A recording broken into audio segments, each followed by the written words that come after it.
Avery, can you believe it's been 25 years since the Dallas Stars won their last Stanley Cup? And I'm just wondering, how does the state of Minnesota feel when they won it all? Because they used to be in Minnesota. The Dallas Stars moving to Minnesota was kind of one moving from Minnesota was kind of one of those, are you serious about this? Because they moved the same year that Florida got their franchise and Tampa Bay had got their franchise a year earlier. So you're saying, hey, okay, you want to move a team to Dallas. How is that going to work? And that's really the conversation as far as like when I was getting into hockey, I really paid attention to these locations. You're talking about Minnesota, great hockey state, great hockey state. Of course, not that far from Canada. They love their hockey. They loved their North Stars. So for the fact that they couldn't keep the team and the team moves to Dallas, and then 5 years later, just like we were talking about the 84 Edmonton Oilers, when you talk about the 99 Dallas Stars, you're looking at this roster, which I printed, and you just see Hall of Famer after Hall of Famer after Hall of Famer.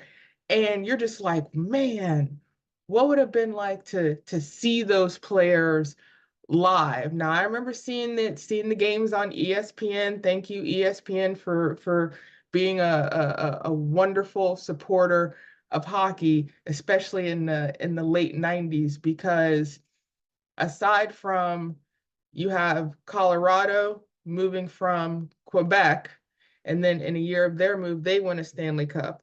Then you have the two Stanley Cups from Detroit Red Wings and their rivalry with the Avalanche made it. And then you have Dallas moving from Minnesota. And within 5 years, bringing a Stanley Cup to the franchise. I mean, like I said, you're looking at this team and you're just like, man, that's just a stacked team. Because when you look at it, I think probably the closest goalie tandem for a team. So for the Red Wings, you had Mike Vernon and Chris Osgood. For the Dallas Stars, you have Ed Belfour and you had Roman Turk. And like I said, when you go down this roster, you just see Hall of Famers. The fact, the interesting part of this, Brett Hull was at the tail end of his career, but he was still productive. Yet he was not the captain. He was not the captain that raised the cup. The captain at the time was Darian Hatcher. Was Darian Hatcher. He raised the cup. And if I remember from my research, I found the video just like Joe Sakic when they raised the cup in Colorado. Darian was the first one to take it to Brett Hull because at that time, Brett Hull had left the St. Louis Blues, and hockey is still at that time one of those sports where you have players just stay with one team for a good amount of years. And my introduction to Brett Hull was when he played for the St. Louis Blues. So when he goes to Dallas, of course, Dallas is excited. And what do you get? You get a Stanley Cup, and probably, one of the greatest players of that generation finally gets his name on the cup. And for like a great team where a lot of people kind of scoffed at, really, how is hockey going to work in Texas? But tip my hat to the Dallas Stars because definitely that is a history making team right there. And the only sad part is they defeated the Buffalo Sabres, which had a really good team at the time too. And maybe someday we'll be talking about, Buffalo lifting the cup. But the most interesting story for the Dallas Stars is Guy Carbonneau. He tried to throw the cup off a balcony and he dented it, which is funny considering how old the Stanley Cup is. But that's another thing. You get these great stories for these teams that won the cup. And it's hard to believe 25 years. Like I said, you look at this roster, they're just Hall of Famers everywhere.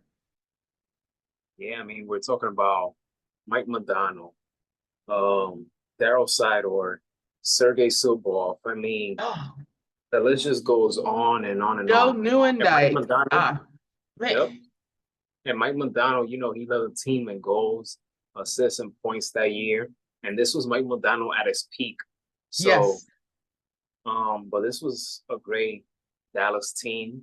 They went back to the Cup Finals the year after, which Yep. I was happy that the Devils won Yeah. at the time. So, but this was a stacked team, a very stacked team with all stars, Hall of Famers. Yeah. I mean, Very, one very thing, Canadian and, driven and we too. can and we can never forget Brett Hull's controversial goal. No, no, no. Also a very Canadian stack team too. If you look at the roster, I believe like 60% of the team were Canadian, which was like again, those interesting stories. You have a lot of Canadians going to a southern, very hot state to play a very cold sport where you got a fan base that became, just as hyped and addicted for their Cowboys as they did the Dallas Stars. Yeah, I mean, and this is June we're talking about. So Texas weather, it was Yeah. blazing, blazing over there. So, but man, Brett Hall, the weight was finally lifted off his shoulders in '99, and then Oh he yeah. joined a powerhouse team in the Red Wings in 2002 and won it all. I mean, who's gonna beat that team? I mean, No. that team was just loaded everywhere. That Oh, 2002 Red absolutely. Wings team. So Brett Hall, I mean, marvelous career. Brett Hall comes from a hockey royalty family, I should say. Yes, absolutely. His dad Bobby is just like if you're talking about like it's kind of the term where we get goon from when it comes to hockey, but his dad was a very physical player. And he emulated that, especially when hockey was transitioning to a more physical driven, especially there are more eyes on hockey, especially when you had more people that could watch hockey. Just like I said, you have markets that were getting hockey, Dallas, Tampa Bay, Florida, San Jose, in California, you had the Kings, and then Carolina ended up getting a team. So when you have more people getting eyes on these players that for wherever they originally played or for wherever they originally started, now they're coming to these franchises where oh, okay, so he's a second generation hockey player. Okay, I have to find out, more about his dad. And of course, now in this day and age with the internet and how we connect, you can find anything and everything. And then you hear these stories about these players, especially now. We're talking 25 years later, and it doesn't seem like it was all that long ago when you saw this team play. And I agree with you. Watching their Buffalo series versus their New Jersey series, I agree with you. I was glad New Jersey won because I didn't think Martin Brodeur would ever win a cup. He was kind of one of those. This is probably going to be the greatest goalie ever, and he not win. But the fact that he won, I was very proud of that too. But like anything, we probably heard it when this year's Stanley Cup final. Stanley Cup is the hardest trophy to win. Doing it back to back is amazing. Going to a cup final back to back and then winning are just extraordinary. So when you have these teams that created kind of these dynasties, your Edmonton Oilers, your your New York Islanders, your Detroit Red Wings going back to back, the Dallas Stars going back to back, but losing the second year.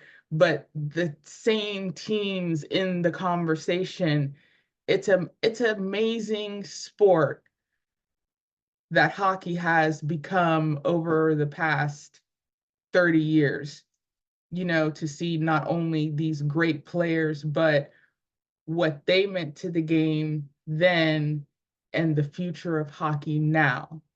Because, like I said, in the past few years, you're getting places that are getting teams and you're getting these fan bases and these places that aren't generally hockey areas and they're showing up, they're buying the merch, they're supporting the fan bases, they're supporting the team, the players are supporting their fans. And I would say in the past 5 years, it's a great time to be a hockey fan. No matter who you support, no matter what part of the country you're from, it's a great time to be a hockey fan.